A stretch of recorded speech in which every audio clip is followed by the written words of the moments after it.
পৃথিবীর সবচেয়ে পবিত্র ও মধুর শব্দের নাম মা। মায়ের চেয়ে মধুর ডাক পৃথিবীতে আর দ্বিতীয়টি নেই। একটি শিশু জন্মের পর থেকে আমৃত্যু যার ছায়ার পরশে জীবনকে বেঁধে রাখেন, তিনিই হলেন মা। শিশু তাঁর দুগ্ধদাত্রী স্নেহময়ী জননীকেই একান্ত নির্ভরতার স্থান ও পরম প্রশান্তির ঠিকানা বলে বুঝতে শিখে। আধো আধো বলিতে মায়ের ভাষাতেই তার মুখে প্রথম ভাষা সঞ্চার হয় এবং মায়ের কোলের পাঠশালা থেকেই তার জীবন ও জগতের পাঠ গ্রহণ শুরু হয়। সন্তানের সঙ্গে এই প্রগাঢ় বন্ধনের কারণে সন্তানের লালন পালনের ভার স্বাভাবিকভাবেই মায়ের উপরই অর্পিত হয়। মায়ের রূপে একজন নারী এই পৃথিবীর শ্রেষ্ঠ যোদ্ধা। একজন মা তার জীবনের সবগুলো অধ্যায় পার করে দুর্নিবার সংগ্রামে।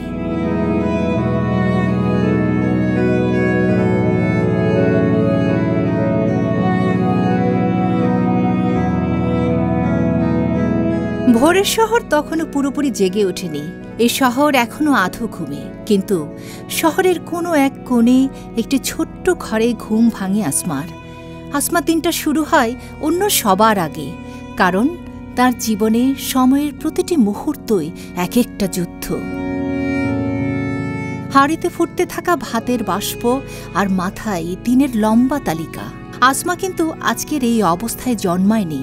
অল্প বয়সে বিয়ে হয়েছিল আসমার। স্বামী রিকশা চালাত। সে সময় আসমাও গার্মেন্টসে চাকরি করত। প্রতিদিন সকাল থেকে রাত অবধি মেশিনের শব্দের মধ্যে জীবন কাটত, শুধু যেন সংসারের চাকা ঘোরে। আমার আব্বা মারা যায় 2007 সালে, তো এই কারণে আমার পড়াশোনা আর কি বন্ধ হয়ে যায়। আমাদের যত সম্পত্তি ছিল সব আমার চাচারা নিয়ে যায়। তা আমাদের ওরকম দেখার মতো কেউ ছিল না। পরে ঢাকা চলে আসি। আমার বড় বোনের কাছে আমি আসছিলাম, মানে আমার আব্বু তো মারা গেছে চাকরি করার জন্য গার্মেন্টসে। তখন আমি ছোট দেখি আমার গার্মেন্টসে নিতে চান। পরে আমার বোনের এক বান্ধবী, উনি বলছে উনি কেবিসিতে কাজ করে, আবার বলছে যে এক নায়িকার বাসায় কাজ করা লাগবে, আবার বলে যে পার্লারের কাজের করতে কইয়া আমার নিয়ে গেছে গা।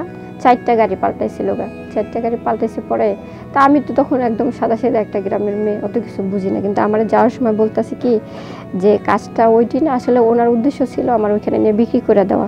অনেক লোভ দেখাইছে। আমার বলছে যে তোর জায়গা জমি হইব, টাকা পয়সা হইব, তুই অনেক সুন্দর হয়ে যাবে, তোর এই মুখে যে দাগ এরকম থাকবে না, তুই যে কালো ওইটা থাকবো না, এই মোটা মোটা স্বর্ণের চেন পরবি, সেই স্বাস্থ্য হইব, বাড়ি জায়গা নিয়ে গাড়ি নিয়ে গ্রামে যাইতে পারবে গা। তো আমার ভিতরে ওইরকম কোনো কাজ করে না, যে লোভ, যে অনেক লোভ দেখাইছে, কইছে ঢাকা শহরও বাড়ি করতে পারবি, এই ধরনের কথা কইছে। তাহলে আমি বলছি কি না, আমি এগুলো করবো না, আমি বাসায় যাবো গা।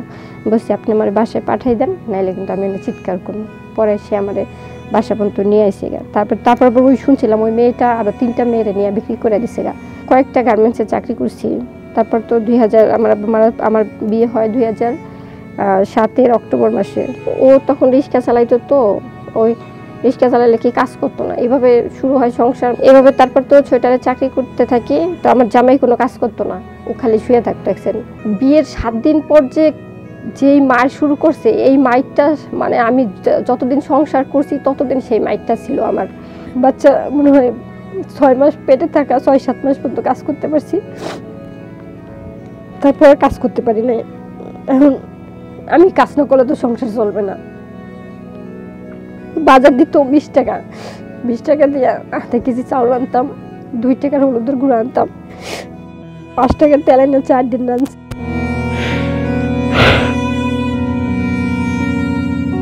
মানুষে 3 দিনের পান্তা ভাত দিছে, এগুলা খাইছি। রাত্রেবেলা খিদে পাও ধরে কানতাম, একটু বাজার দিয়ে। বেলায় তো নিজে হোটেলে খাইতো, নিত্য মারতো আমার, নিত্য। বাচ্চাটা পেটে মানুষ একটু 2টা ভালো মন্দ খায়, পুষ্টিকর খাবার খায়, মানে 2টা ভাতই পায় নাই। মানুষ মায়া দয়া করে, মানুষ মায়া করে খেয়ে 2টা ভাত দিত, তরকারি দিত। এরকম করতে করতে আমার মায়ের বাসায় কাজ করতো, বাসায় 2টা ভাত দিয়ে যেত। এই ভাত ঠিক মতো না খেয়ে আমার জামাইরা খাওয়াইতাম। এত পরিমাণ টর্চার, এই বাচ্চা পেটে আইসো তো এরকম মারছে, শিকল দিয়ে পিটাইতো, বসতে থাকতাম। যে শিকল আছে, শিকল দিয়ে যে ঘর তালা মারতাম, সেই শিকল দিয়া ভিতর থেকে আটকে শিকল দিয়ে পিটাইতো। এত মানে মারতো, পাও জোরে ধরে কাঁদতাম, যদি আমার ভুলে থাকে আমার মাফ করে দিয়ে। কোনো কিছু কখনো আমি অযত্ন পেতে দেয় নাই। ও আমার ছায়া হইব কই, আমি ওরে ছায়া দিছি।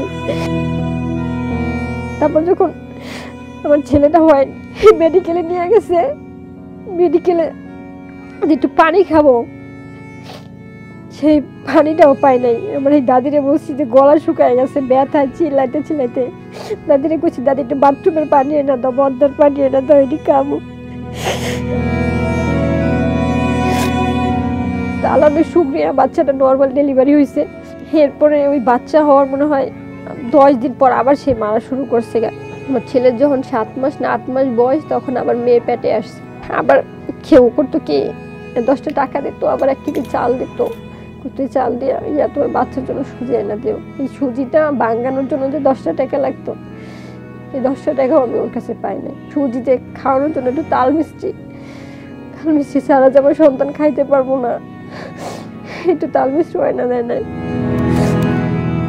এবেলা না খেয়ে পাও দূরে কান্দাম, একটু বাজার দিয়ে বাজার দিত 20 টাকা 30 টাকা, সেটা ভাতের লইয়া দিনের পর দিন কিনে দারুণ কষ্ট আমি করছি।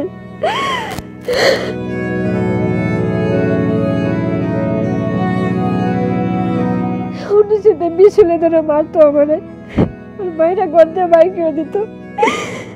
2টা বাচ্চাকে ছুটিয়ে রাস্তায় ফুটবলের মতো ঘোরাঘুরি খাইছি। আমার মায়ের বাসায় একবার, বোনের বাসায় এমন পিটাইতো মায়েরা, কখনো একটু ওষুধ আইটা দেয় আমার। এইভাবে 12টা বছর সহ্য করছি, 12টা বছর। আমার 2টা ছোট রাইখা ও আমার তুই গেছে গা। আমি 3 দিন ট্রাকের কামে গেছি রাত্রেবেলা। ট্রাকে হয়েছে ওই বিল্ডিং বাড়ি ভাঙে না, ওই বিল্ডিং ভাঙার যে মাটি ইটি এগুলাই মানে বড় বড় ঝুড়িতে কইরা মাথায় কইরা ট্রাকে ফালাইতে হয়। সেই কাজও 4 দিন করছি। সেখান থেকে কাজ ভাঙা টুকাইয়া 1 টাকা 2 টাকা কেজিতে সেই কাজ ভাঙাও বেছি আইন না। তার মাথায় দাঁড়িয়ে ছিল, মানুষ আমার ভিক্ষা দিছে।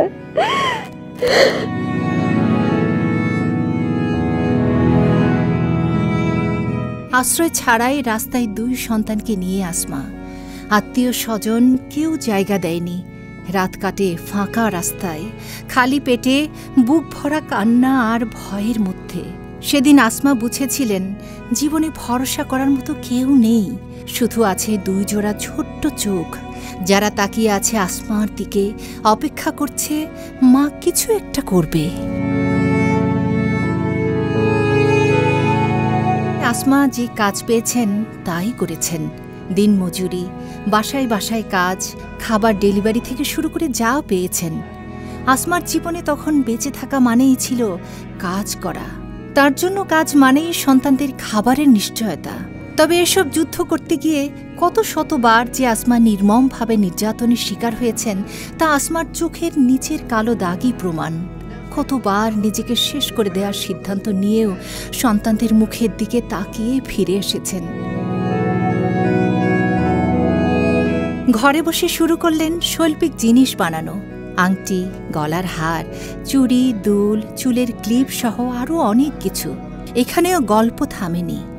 এই কাজে পার হতে হয়েছে আরও কত চড়াই উতরায়।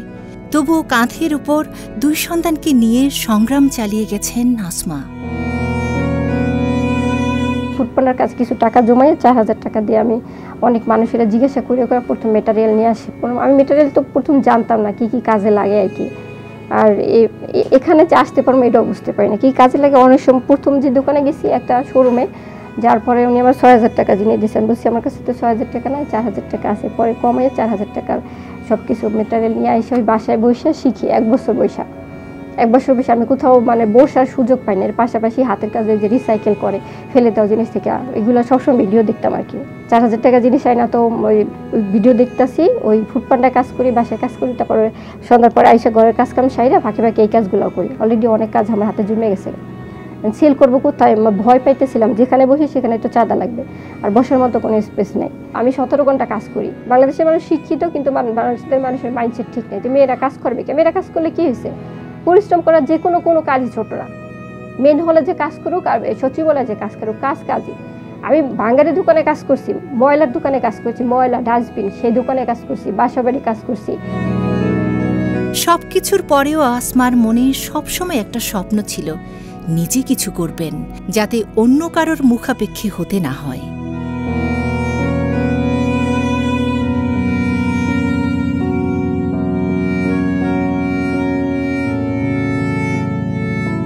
এভাবেই আসা যাওয়ায় প্রতিদিন চোখে পড়ত পুরনো একটি সাইকেল। অল্প অল্প করে টাকা জমিয়ে আসমা কিনে নেয় সেই সাইকেলটি। হয়তো আসমা তখন বুঝতেই পারেনি এই সাইকেলটি একদিন হয়ে উঠবে তার নতুন জীবনের চাকা।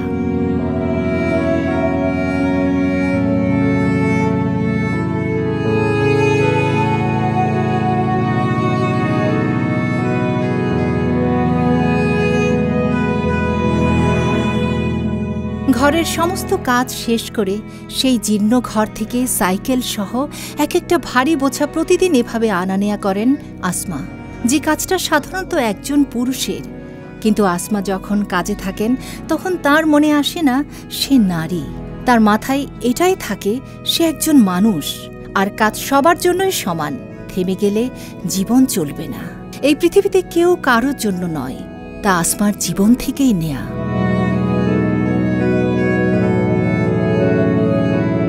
সাইকেলের পিছনে বোঝাই করে বোরখার আড়ালে ঢাকা মুখে আসমা শুরু করেন ঢাকা শহরের অলিগলি চষে বেড়ানো। এক একটা রাস্তায় এক একটা মোড়ে থামেন আসমা। গরম রোদে তীব্র ঘাম, বৃষ্টিতে ভিজে যাওয়া পণ্য, ক্ষুধা পেট নিয়েই দিন পার। অনেক সময় ভারী বোঝা টেনে সাইকেল কাত হয়ে পড়ে যায়। সাইকেলের এই ভার যেন এক পৃথিবীর সমান ভার। তবে এই শুধু ঝুড়ি কিংবা ব্যাগের ভার নয়, সংসার, সন্তান আর পুরো জীবনের ভার। এ ভার দায়িত্বের ভার। মানুষ তাকায়, হাসে, কটু কথা বলে। মেয়ে হয়ে সাইকেল চালাচ্ছে শহরের রাস্তায়। কেউ আবার অশালীন মন্তব্য ছুড়ে দেয়। কিন্তু আসমা থামে না। থেমে গেলে তিনটি জীবনও যে থেমে যাবে। আসমার চোখে একটাই স্বপ্ন, সন্তানদের বড় মানুষ বানানো।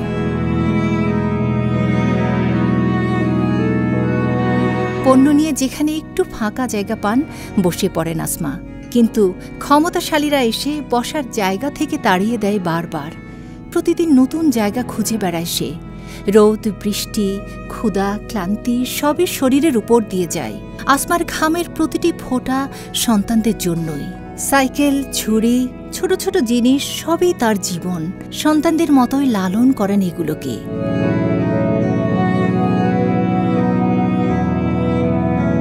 এভাবে দিন যেতে যেতে এখন আসমা সাইকেল নিয়ে বসার একটু জায়গা পেয়েছেন। আজ আসমা শহরের এক কলেজের সামনে প্রতিদিন বসেন। সকাল থেকে সন্ধ্যা পর্যন্ত তার স্টল সাজানো থাকে নানা রঙের পণ্য সামগ্রীতে। তার নিজের হাতে বানানো জিনিসের দোকান, রঙিন, সুন্দর, মায়া ভরা। বাসা থেকে রওনা দেয় 10টা বাজে। এখানে আসতে আসতে কখনো 10:40 বাজে, কখনো 11:20 বাজে যায়। রাস্তা থেকে আসার সময় পুরুষ মানুষ কত রকমের ইঙ্গিত নিয়ে কথা বলে সেটা আসলে ভাষায় প্রকাশ করার মতো না। আমি একটা মেয়ে মানুষ, এভাবে রাস্তায় সাইকেল নিয়ে কাজ করতেছি। কিছু পুরুষরা শীষ বাজায়, আবার কিছু পুরুষরা খুব আন্তরিকতাভাবে বলে আম্মা, মা তুমি এগিয়ে যাও। কেউ বলে আপু আপনার সালাম জানাই, শ্রদ্ধা জানাই। এইগুলো খুব ভালো লাগে। আবার এখানে বৈশা যখন আমি সেল করি, এতগুলো পুরুষের মধ্যে আমি একটা মেয়ে মানুষ, এখানে অনেক রকম মানে এমন বলে কথা শুনতে হয় যেগুলো আসলে অপ্রত্যাশিত।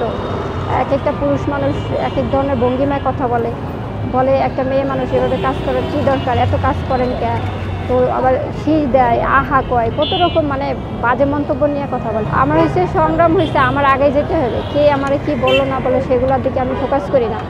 আর প্রথমত এগুলো মন খারাপ লাগতো, এখন আর আমি এগুলো মন খারাপ করি না। মানুষের কথা যদি কানে না যায় মানুষ জীবনে কখনো কিছু করতে পারবে না। বর্ষাকালে এত পরিমাণ বৃষ্টি হয়, বৃষ্টিতে অনেক কিছু ভিজা যায়, তারপরে আমিও অনেকটা ভিজা যাই এই রোদে পড়ি। আবার প্রচণ্ড রোদের সময় যে কী পরিমাণ রোদ হয়, একদম এত পরিমাণ রোদে ছাতা নিয়ে ওই রকম বসা যায় না।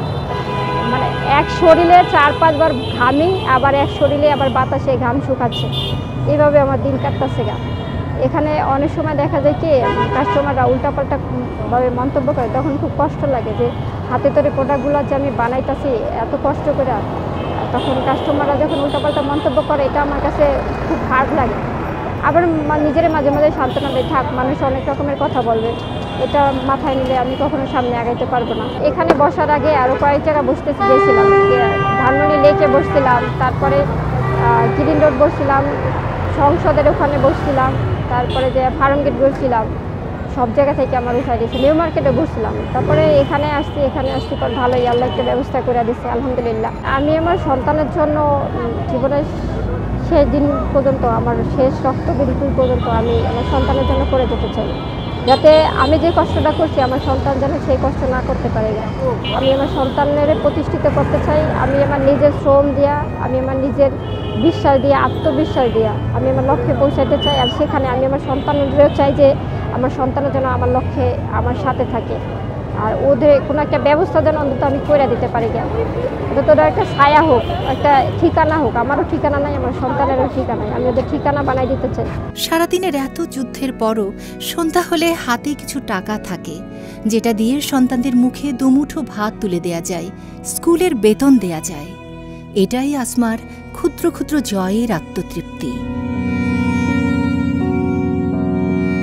এই শহরের কংক্রিটের জঞ্জালে এক মা প্রতিদিন নিজের সন্তানদের জন্য যুদ্ধ করেন। হয়তো আপনার পাশ দিয়ে চলে গেছেন তিনি, ঝুড়ি ভর্তি স্বপ্ন নিয়ে, কিন্তু আপনি খেয়ালই করেননি। আসমার গল্প শুধু একজন মায়ের গল্প নয়, এটি সাহসের, দৃঢ়তার, অদম্য ইচ্ছা শক্তি আর ভালোবাসার গল্প। তার সাইকেলের ঘণ্টা ধ্বনি এখন শুধু বিক্রির আহ্বান নয়, এটি এক মায়ের জয়ের সুর। আসমা এক নাম, এক সংগ্রাম, এক সাহস, যে সন্তানের জন্য পৃথিবীর যে কোনো কষ্ট সহ্য করে হাসি মুখে বেঁচে আছেন বিনা স্বার্থে। ছোটবেলা থেকে একটা স্বপ্ন ছিল, বড় হয়ে ডাক্তার হব, অনেক বড় কিছু করার ইচ্ছা ছিল, কিন্তু মার অতটা টাকা না থাকায় আমি যতটুকু পারতাছি পড়তাছি। এই স্বপ্ন আছে একটা বড় একটা চাকরি করব, এরকম একটা ইচ্ছা আছে। যতটুকুই পারি আল্লাহ যতটুকু রাখছে, বড় মৃত্যুর আগ পর্যন্ত আমার মার পাশে দাঁড়াবো, এইটুকুই আমার ইচ্ছা আছে।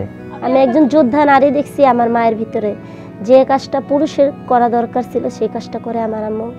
সাইকেল চালাইয়া যেই রিস্ক নিয়ে উনি সাইকেল চালায়, যে কোনো মুহূর্তে যদি পা স্লিপ খেয়ে বা চাক্কাটা স্লিপ খেয়ে যদি পড়ে যায়, তাহলে উনি যে কোনো মুহূর্তে বড় বড় গাড়ির নিচে পড়তে পারে। যেহেতু আমি চাই মায়ের এত কষ্ট, এত লাঞ্ছনা, এত দুঃখ, আমি বড় হয়ে কিছু করতে চাই, মায়ের পাশে থাকতে চাই, আমার মায়ের যেন এত দুঃখ কষ্ট না থাকে। আমরা দুই ভাই বোনে চাই আমার মায়ের যেন আমাদের কাছে অনেক ভালো থাকে, অনেক সুস্থ থাকে।